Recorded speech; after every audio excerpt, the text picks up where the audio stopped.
네, 오늘 함께 나누실 본문 말씀 신명기 31장 7절에서 8절 말씀을 우리 최원숙 권사님께서 봉독해 주시겠습니다. 모세가 여호수아를 불러 온 이스라엘 목전에서 그에게 이르되 너는 강하고 담대하라. 너는 이 백성을 거느리고 여호와께서 그들의 조상에게 주리라고 맹세하신 땅에 들어가서 그들에게 그 땅을 차지하게 하라. 그리하면 여호와 그가 내 앞에서 가시며 너와 함께 하사 너를 떠나지 아니하시며 버리지도 아니하시니 너는 두려워하지 말라 놀라지 말라. 아멘. 아멘. 네, 오늘 이 말씀을 가지고 나의 생각보다 크신 하나님 이라는 제목으로 말씀 나누도록 하겠습니다. 누군가가 내가 생각한 것보다 더 큰 선물을 누가 준다면 나는 그냥 이 정도의 선물을 그냥 작은 선물을 기대했는데 그것보다 훨씬 큰 나는 작은 그냥 작은 어떤 그냥 반지를 원했는데 갑자기 다이아 반지를 선물 준다든지 그러면은 굉장히 감동이 되고 기쁨이 배가 되겠죠. 그렇죠? 이런 경우가 있습니다. 제가 종종 경험하는 일인데요. 네, 아내가 어느 날 일이 있어서 또 교회를 가거나 나가면서 막 밥을 준비해 놓습니다. 이거 해놨으니까 먹고 뭐 다음에 뭐 이것도 좀 해놔주면 고맙죠 하면서 가요. 근데 제가 이제 피곤하고 힘들고 그러니까 밥은 챙겨 먹고 설거지까지는 하는데 다른 걸 안 해놔요. 그러면 나중에 아내가 와서 여기까지 해놨으면 참 좋았을 텐데 라고 하면서 이렇게 넘어가죠. 근데 만약에 거기까지 제가 예를 들어 빨래도 하고 청소도 하고 다 해놨다 그러면 와 남편이 이렇게 감동적일 수가 하면서 아주 기뻐하겠죠. 제가 기대하지 않았는데 이렇게까지 다 해놓다니 엄청난 감동을 받을 것입니다. 제가 제일 못하고 싫어하는 게 다림질인데요. 예. 의외라고 생각하시나 봐요. 군대를 갔다 왔는데 왜 다림질을 싫어할까? 군대에서도 다림질을 잘 못했어요. 예. 다림질을 잘 못합니다. 그래서 잘 안 좋아해요. 그래서 거의 아내가 다림질을 하는데 항상 미안한 마음 가득합니다. 그래서 피곤해 바빠 핑계로 막 이제 집안일을 아내에게 많이 미루게 되는데 이제 가끔씩은 하지만 제가 알아서 다 해준다 그러면 내가 굉장히 감동을 받겠죠. 기대했던 것보다 더 많은 일들을 해놓으면 누구나 이렇게 감동을 할 것입니다. 예전에 이런 영화가 있었어요. 써니라는 영화를 보신 적 있으신가요? 예. 한 고등학교에 있었던 일이고요. 여학생들 서클에 있었던 일인데 이제 그 주인공은 벌교에서 전학을 온 남이라는 학생이에요. 그래서 학교에 잘 적응을 못하다가 어떤 춘화라는 친구를 만나서 이제 서클에 들어가면서 학교에 막 적응을 하다가 서클 이름이 칠공주라고 하더라고요. 예. 그래서 학교에 있는 어느 날 거기서 많은 사건들을 경험 막 하던 중에 학교에 있는 어떤 축제에서 공연을 하게 됐어요. 근데 준비를 하다가 뭔가 학교에 패싸움이 막 일어나고 난리가 나요. 그러면서 억울하게 이제 이 서클이 해체가 돼 버립니다. 그러면서 뿔뿔이 흩어져요. 졸업하고 뿔뿔이 흩어지면서 어느 날 잊고 살아가다가 이 남이라는 주인공이 친정 엄마가 아파서 병원에 입원을 해 계시는데 어머니를 보러 갔다가 우연히 병실을 지나시는데 이 친구 춘화 이름이 있는 거예요. 혹시나 해서 그 병실에 들어갔더니 그 친구가 맞았던 거죠. 몇십 년 만에 이제 결혼을 하고 애를 낳고 이제 주부로 사는 중에 이 친구를 드디어 몇십 년 만에 만나게 돼요. 재회를 하게 되면 그런데 안타깝게도 이 친구가 폐암으로 2살밖에 안 남은 거예요. 근데 어떤 일을 하는지는 알 수 없지만 아주 큰 대기업의 엄청난 큰 부자가 됐어요. 이 친구가. 그래서 이 친구가 이 대장 춘하가 다른 친구들도 보고 싶다. 그래가지고 이제 이 남이란 친구가 친구들을 찾아다니면서 다시 모으고 그렇게 되죠. 그런데 결국 이 춘하는 세상을 떠나게 됩니다. 그리고 장례식장에 모여 있는데 이 춘하의 변호사가 와요. 그러면서 친구들은 생각지도 못했던 기대하지도 못했던 선물을 받습니다. 어떤 친구는 어떤 선물을 받았냐면 이 학생 때부터 너무 예뻐서 미스 코리아를 꿈꿨는데 그걸 가지도 못하고 너무나 불우한 삶을 살다가 술집 잡부로 일하고 있었는데 이 친구에게는 딸의 학비와 살 아파트를 주고 그리고 카페를 창업할 수 있도록 이 모든 것들을 지원해 줍니다. 그리고 보험회사를 다니는 친구가 있었어요. 그 친구는 그 친구의 회사에 나온 모든 보험을 다 가입하는, 예, 그래서 그날의 보험왕이 됐어요. 예. 그리고 한 친구는 국문학 전공인데 지금 집안에서 아주 힘든 시집살이, 시어머니의 모진 시집살이를 하고 있는 상황이었는데, 이 친구에게는 그 국문학 전공의 특기를 살려서 할 수 있도록 출판사에서 이 회사에서, 이 춘하라는 친구가 운영하는 회사에서 출판사 일하게 하고, 그리고 나중에 실적을 올리면 경영사장이 되도록 해주는 조건으로 이렇게 합니다. 그리고 이 남이라는 친구에게는 이 서클 장의 자리를 물려주죠. 예. 근데 나중에 이제 저도 오늘 글을 이제 이걸 막 찾아보다가 이 영화 이후에 결말이 또 있다고 하더라고요. 보니까 뭐 또 이렇게 실제적으로 경영사장이 됐고, 더 보험왕이 넘어서 더 성공했고, 또 카페들 창업하고 막 여러 가지 더 잘된 일들이 그 결말에 또 이렇게 뒤에 뒤에 결말에 나오더라고요. 그래서 나중에 어떤 엔딩이 영화에 나오진 않은 엔딩이었던 것 같아요. 근데 뒤에는 이제 무덤가에서, 그 춘화의 무덤 장례 그 무덤가에서 한 사람씩 뭐 이렇게 없어지는 그런 결말이 있다고 하는데, 이제 뒤이어서 한 사람씩 죽는 그거를 그냥 그런 식으로 그렸다라고 하더라고요. 글을 찾아보니까 어쨌든 그런 영화가 있습니다. 그래서 길게 설명을 드렸는데, 말씀드리고자 하는 포인트는 이 춘하라는 친구가 각 친구들의 모든 사정을 다 파악하고 더 먼 미래까지 바라보면서 이 친구들에게 필요를 모두 채워주고 뿐만 아니라 그 기대보다 더 큰 것으로 채워줬다는 거예요. 근데 이 모습이 누구와 꼭 비슷하지 않으신가요? 저는 우리 이 모습, 춘하의 모습을 보면서 하나님을 좀 보게 되는 것 같아요. 사람도 이렇게 할 수 있는데 우리보다 크신 하나님은 얼마나 더 크고 위대한 일들을 우리에게 하실 수 있을까? 여러분들은 하나님에 대해 어떤 기대를 갖고 계십니까? 하나님께 나의 삶 가운데 어느 부분까지, 어느 정도까지 채워주시고 인도해 줄 수 있으신 분이다라고 생각을 하십니까? 혹 이러지는 않으신지 모르겠어요. 하나님이라도 이것까지는 불가능하실 거야, 이 문제까지는 안 되실 거야, 이거는 아무리 해도 하나님이라도 안 돼, 하나님이라도 어쩔 수 없으실 거야, 그렇게 눈앞에 어떤 상황, 큰 문제를 부딪혀가지고 어쩔 수 없이 포기하고 낙심하면서 하나님의 능력에 대해서 의심하고 제한하고 있지는 않으신지. 그래서 오늘 말씀을 준비하면서 이 말씀의 제목처럼 내 생각보다 더 크신 하나님, 사실 말씀을 어떤 걸 준비하고 너무 막 아무 생각이 이번에 안 나다가 하나님 뭘 준비할까요? 계속 기도를 하는데 어느 순간에 갑자기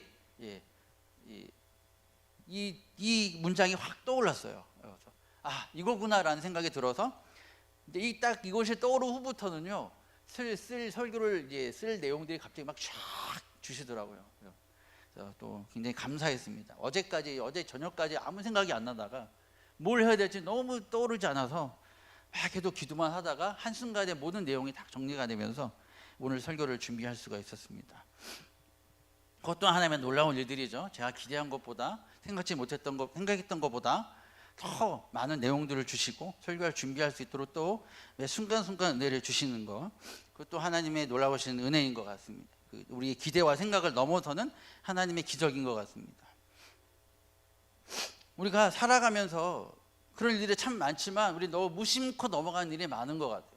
정말 기적이고 놀라운 일들인데 우리 너무 그걸 기적으로 바라보지 못하고 삶의 문제에 너무 치여가지고 하나님의 행하신 일들을 바르게 바라보지 못하는 것 같아요. 하지만 우리가 성경의 내용들만 찾아봐도, 또 우리 인생에 조금만 나를 돌아봐도 하나님의 정말 놀랍게 기적과 같이 인도하시는 일이 너무나 많구나 라는 것들을 우리가 발견할 수 있다는 것입니다. 오늘 본문의 말씀을 제가 왜 정했느냐, 이 말씀을 보면서 또 그런 하나님의 앞서 행하심에 대하여 볼 수 있는 말씀이었습니다. 오늘 말씀의 배경은 이제 가나안 땅으로 들어가기에 앞서서 이제 모세가 들어갈 수 없게 되죠. 그렇죠? 딱 거기까지가 모세가 해야 될 일이었고, 이제 여호수아에게 리더를 넘겨줍니다. 그러면서 여호수아에게, 백성들과 다음 리더인 여호수아에게 전하는 말씀인 거예요. 그래서 오늘 주목할 말씀, 그것은 뭐냐면 8절에 여호와 그가 내 앞에서 가시며 않는 것입니다. 그냥 넘길 수 있는, 우리가 너무 익숙하게 항상 읽었던 말씀인데 저는 이 말씀이 갑자기 너무 눈에 확 들어왔어요. 아, 하나님이 그냥 우리와 함께 하시는 것이 아니라 앞서가시는구나. 앞서가셔서 모든 것들을 예비하시는구나. 그것을 새롭게 좀 발견을 하게 됐던 거죠. 이스라엘 백성들이 나아가는 길에 만나게 될 모든 일들, 전쟁 등의 상황 속에서 하나님께서 단순히 동행하시는 것이 아니라 넘어서서 앞서 나아가신다. 근데 우리가 본문에는 읽지 않았지만 앞서의 3절에 조금 더 자세한 말씀이 나오는 부분이 있습니다. 3절에 보면 이렇게 나와 있어요. 여호와께서 너보다 먼저 건너가사. 더 놀랍지 않습니까? 그냥 앞서 가시는 뿐만 아니라 너보다 먼저 건너가 계신다라는 거예요. 약속의 땅에. 이미 하나님은 모든 길을 앞서 가셔도 다 예비해 놓고 계신다는 사실이죠. 예. 물론 여기에는 조건이 하나 있습니다. 백성들이 마음을 다하고 뜻을 다하여 여호와의 말씀을 청종하고 순종하는 것, 여호와 하나님을 사랑하는 것, 그 조건이 있습니다. 예. 이것을 기억하고 강하고 담대하여 믿음으로 나아가기만 한다면 우리는 하나님께서 앞서 가셔서 예비하신 이 일들을 우리는 누리게 된다는 것입니다. 네. 우리가 보는 것보다 더 넓고 큰 그림을 이미 하나님은 다 갖고 계신다는 것. 본문을 좀 더 다른 말씀들을 더 살펴보겠습니다. 우리가 너무나 아는 말씀인데 그렇게 보지 못했던 말씀들을 몇 가지 볼 거예요. 몇 가지 말씀들을 살펴봅니다. 열왕기하 18장 19장을 보게 되면 히스기야 왕 때 일어난 일인데요. 아수르의 사네립 왕이 유다를 공격하는 장면이 나옵니다. 예. 여러 얘기들이 중간에 나오지만 히스기야가 막 두려워하기도 하고 그래서 막 뇌물을 바치기도 하고 막 그래요. 이 사네립은 막 다른 전쟁에 승리하고 막 기고만장해가지고 이 유다를 내가 너 공격할 거에 대해 막 자신감 있게 막 교만하게 얘기를 합니다. 사람들에게 유다 백성들에게 히스기야가 말하는 하나님 믿지 마라. 하나님 너무 못 도와준다. 나에게 빌어라 막 그런 식으로 굉장히 막 정말 굉장히 교만하고 못되게 얘기를 합니다. 그런데 이 얘기를 들은 히스기야가 눈물을 흘리며 하나님께 기도하였고 하나님께서는 이사야 선지자를 통해서 히스기야에게 말씀해 주신 하나님께서 너의 간구를 들으셨다. 이 전쟁에서 승리케 하실 것이다 라고 말씀해 주십니다. 사네립은 유다를 전혀 건드리지 못할 거다. 아수르는 유다를 전혀 건드리지 못할 거야. 그리고 더 나아가서 유다는 하나님의 복도 받을 거야. 회복될 거야 라고 약속의 말씀을 주십니다. 그 다음에 어떻게 됐을까요? 전쟁에서 둘이 맞붙었을까요? 아니요, 맞붙지도 않았습니다. 가만히 있었는데 하나님의 사자가 아수르에 넘어가서 진영으로 들어가서 아수르 군사 18만 5천 명을 모조리 죽여버립니다. 유다 백성들은 아무 손도 까딱도 안 했는데 하나님께서 모두 다 이미 그렇게 행하셨다는 겁니다. 그런데 이 놀라운 사실이 무엇인지 아십니까?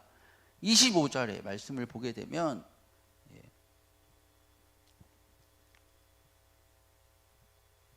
전이나면 열왕기하 19장 25절을 딱 보게 되면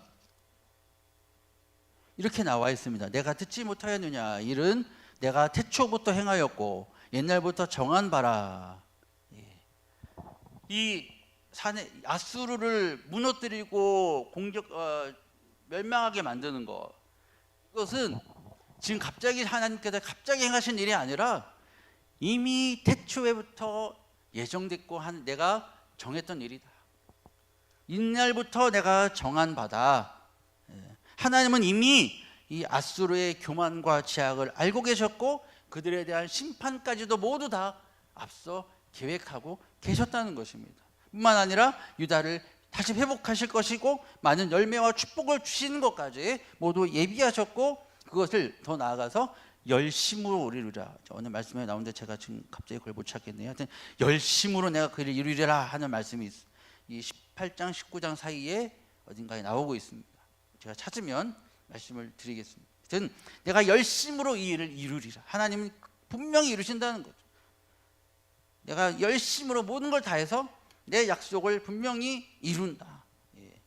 이룰 수도 있고 안 이룰 수도 있고 내 마음이야가 아니라 내가 분명히 이룰 거야. 열심히 이룰 거야. 그렇게 우리에게 약속하고 계시는 거예요.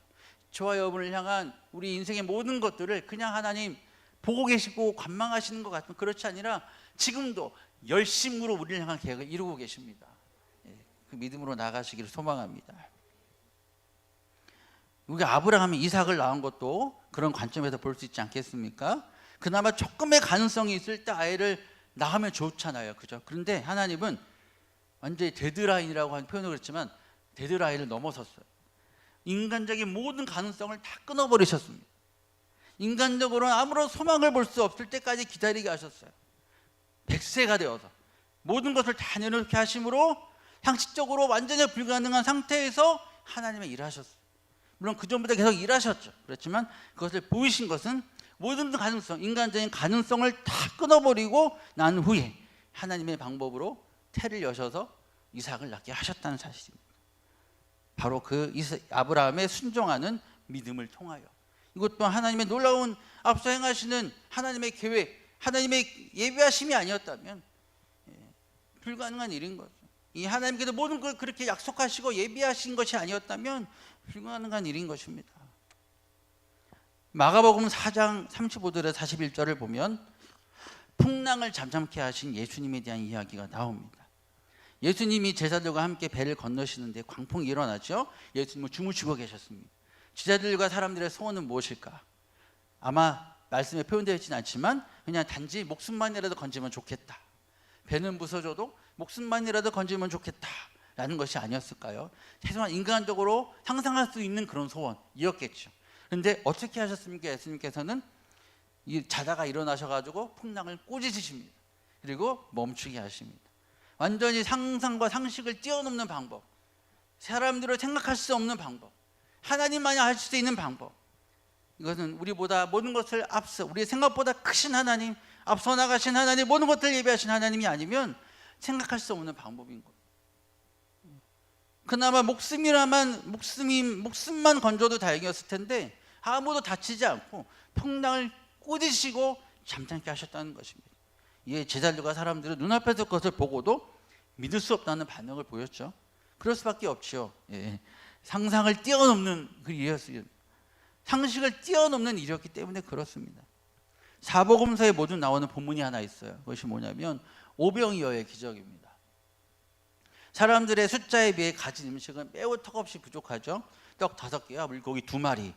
그런데 어떻게 됐습니까? 예수님께서 역사하셨을 때 모든 사람들이 다 먹었을 뿐만 아니라 남은 양이 무려 12바구니가 되었다. 부족한 것이 아니라 넘쳤다. 우리는 탈을 먹였다, 하나님께서 해수를 먹였다라고 단순히 우리는 항상 넘겨왔지만 이거는 사람의 상상을 뛰어넘는 하나님의 방법입니다. 그나마 이것으로 예수님께서 우리를 먹일 수 있을 거라고 그나마 상상을 할 수 있을 것 같아요. 그런데 먹일 뿐만 아니라 넘쳤다. 12바구니가 남았다. 그것은 우리의 생각보다 넘어서는 일인 거죠. 우리의 상상을 넘어서는 일인 거죠. 하나님만이 하실 수 있는 일인 것입니다. 아멘. 이것뿐만이 아니에요. 또 한 가지 보면 더 볼까요? 우리가 열왕기하 5장을 보면 나만 장군의 이야기가 나옵니다. 나만 장군이 무슨 병에 걸렸습니까? 나병, 문둥병. 근데 그 병을 치료하기 위해 수소문을 하다가 엘리사를 찾아가죠. 엘리사는 나만 장군에게 요단강으로 가서 몸을 7번 씻으라라고 합니다. 어이없는 말이죠. 상식적으로 말이 안 되는 거죠. 내가 일단 요단강 더러운 물에 몸을 씻으려고 내가 여기까지 왔냐? 내가 사는 곳에 더 좋은 강들 물이 많은데, 그렇지만 종들의 만류와 그 설득을 듣고 나아만은 시킨 대로 하게 됩니다. 당연히 우리가 아시는 대로 나병은 나았습니다. 근데 여기서 특별한 한 가지가 등장합니다. 14절 말씀에 이렇게 표현되어 있습니다. 그의 살이 어린아이의 살같이 휘어졌다. 그냥 병만 나은 정도가 아니에요.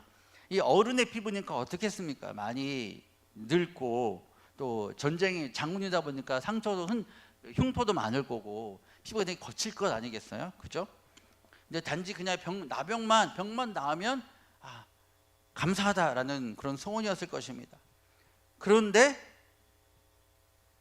병이 나았을 뿐만 아니라 더 나아가서 그 피부가 어린아이와 같이 아주 완전히 새로 태어난 사람이 된 거죠. 어린아이와 같이 깨끗하게 회복되었다. 더욱 좋은 피부로 다시 회복되었다는 것입니다. 기대했던 것보다, 우리의 생각보다 크신 하나님의 역사가 여기 나타나는 거죠. 병을 나은 정도가 아니라 우리 기대는 병만 나았으면 좋겠다. 그러나 하나님은 아예 살을 그냥 새살같이 갓 태어난 아이의 어린아이의 새살같이 완전히 새로운 살로 바꿔주셨다. 기대했던 것보다 더 좋은 것으로, 더 넘치도록 좋은 것으로 채워주신 하나님인 것을 우리가 보게 되는 것입니다. 더 나아가 한 가지만 더. 요셉이 과연 죄수로 끌려가서 국무총리가 될 것이라고 상상이나 했겠습니까? 그렇죠? 상식적으로 전혀 불가능한 일이죠. 죄수인데, 그렇죠? 억울한 누명을 썼고 무려 13년 10 동안 감옥에 갇혀있고 억울하게 갇히고 잊혀져 버려.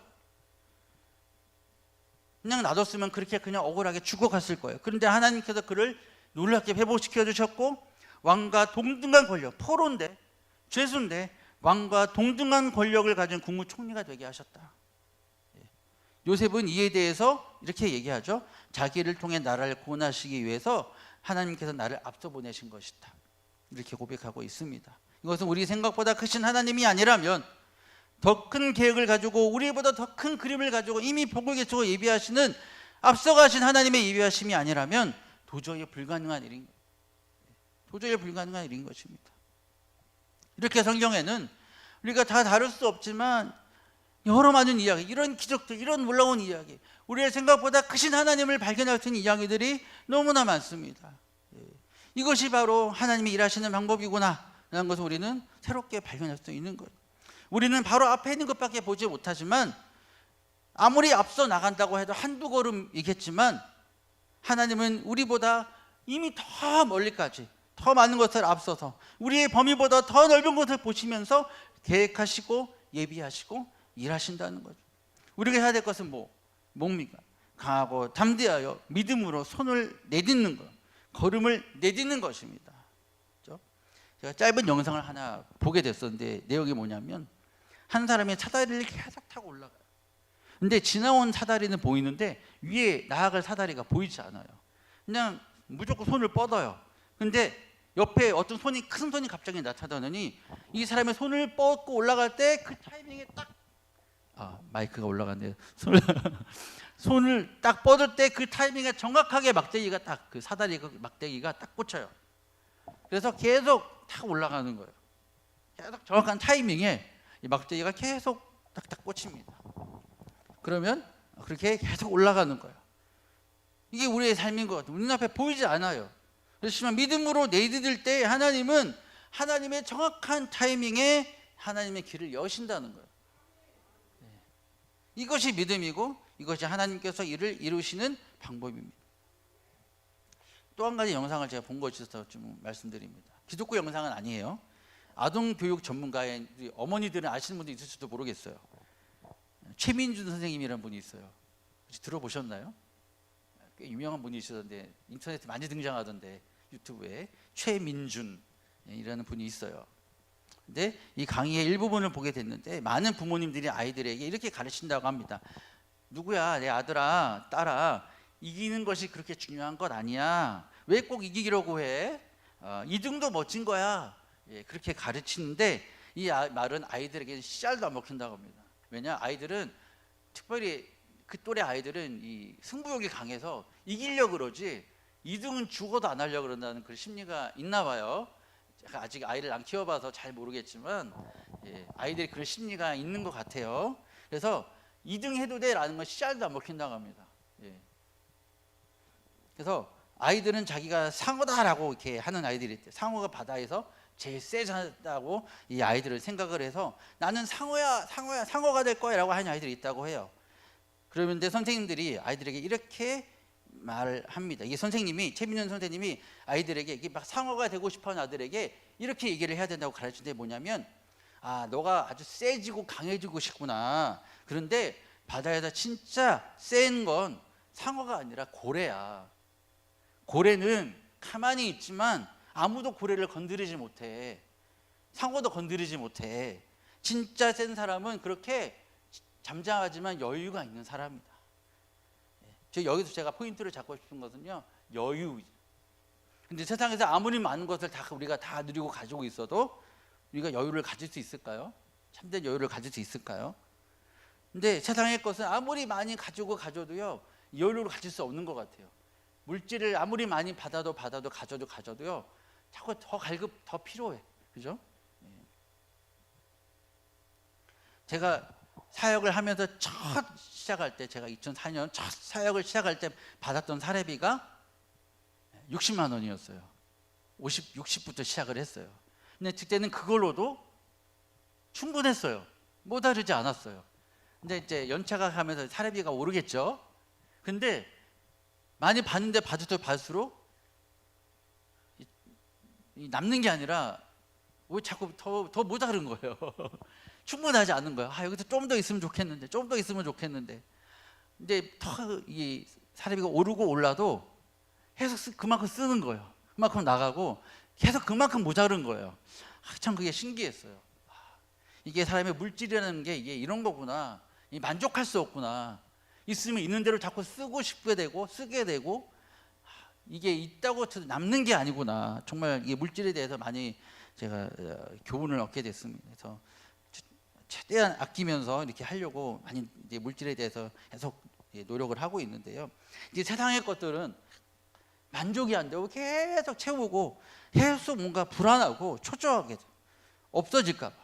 그런데 진짜 여유를 가질 수 있는 것은요, 보니까 내가 정말 주님 예수님을 믿는 믿음 안에, 온전한 믿음 안에 있으면 이 여유가 생기는 것 같아요. 그죠? 예수님이 나와 함께 하심으로 인해서 갖는 여유, 예수님이 나와 동행하시고 앞서가시는 것을 아는 그 여유, 나보다 앞서 행하시고 나의 생각보다 크신 하나님이 나와 함께 하시기 때문에 내가 어떤 상황에서도 이 믿음의 여유를 가질 수 있는 거예요. 하나님이 모든 것을 이루시기 때문이죠. 그 열심으로 일하시기 때문입니다. 하나님이 열심으로 일하시기 때문입니다.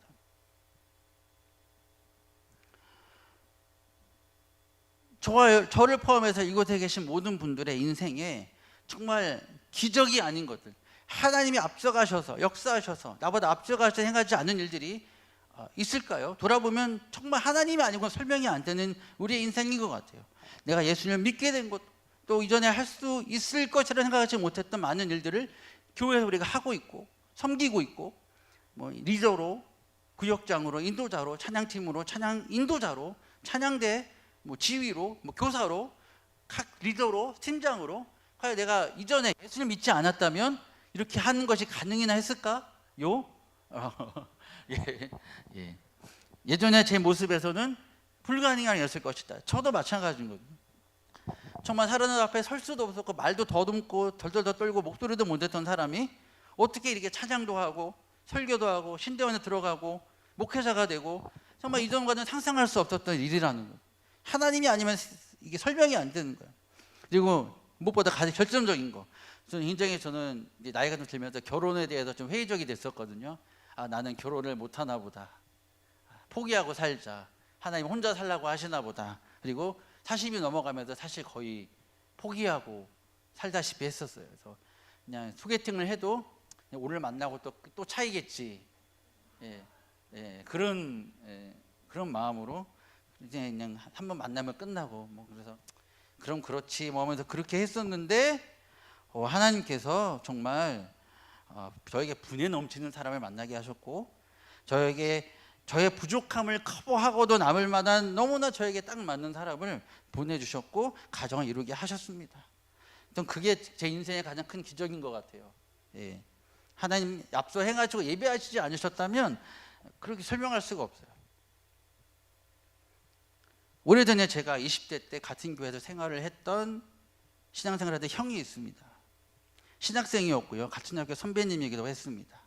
후에는 같이 섬겼던 그 교회의 전도사님으로도 사역을 하셨는데, 사실 그 형은 지금 이 세상에서 볼 수가 없어요. 왜냐하면 DTS를 가서 선교 여행 중에 불의의 사고로 먼저 하나님 품으로 가셨어요. 근데 지금도 잊혀지지 않은 것이 그 형의 믿음이었어요. 20대 초반에 어린 나이에도 불구하고 정말 이게 믿음의 거장이라고 느낄 정도로 어른이라고 느껴질 정도로 엄청난 그런 믿음을 갖고 있었어요. 아마 지금 살아서 육신이 살아서 여기에 계셨다면 그때도 엄청난 믿음이었는데 지금은 정말 많은 사람들에게 엄청나게 쓰임 받는 정말 엄청난 그 사역자가 됐을 거라는 생각에 의심이 없습니다. 그 형은 항상 여유가 있었어요. 늘 여유가 있었어요.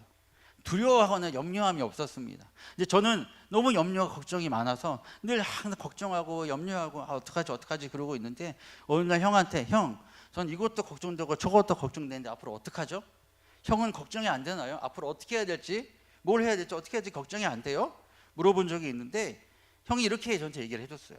정확한 말은 다 너무 오래돼서 기억이 안 나는데 이런 내용이었습니다. 예수님이 함께 하시는데 뭐가 걱정이야.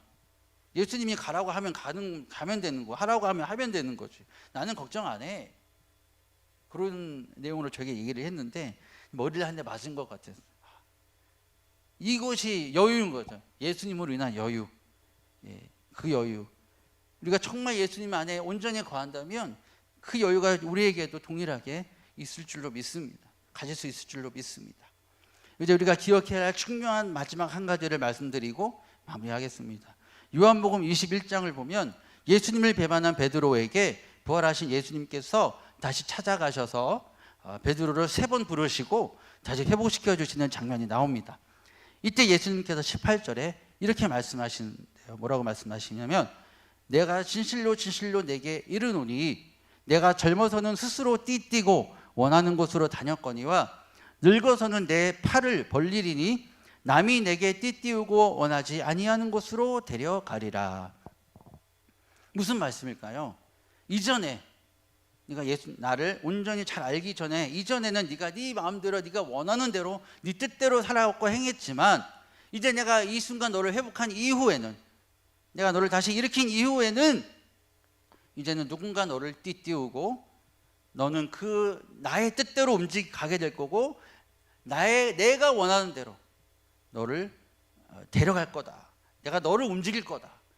내가 원하고 내 뜻대로 너를 사용할 거다 라는 의미인 거예요.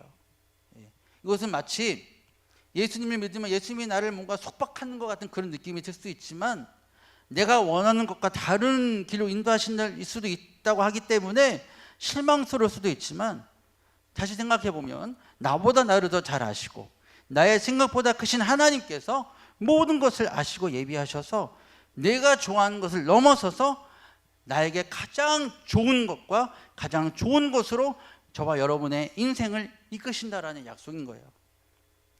내가 염려하지 않아도 내가 두려워하지 아니하여도 우리 하나님께서 우리 인생을 이끌어 가신다는 약속인 거예요.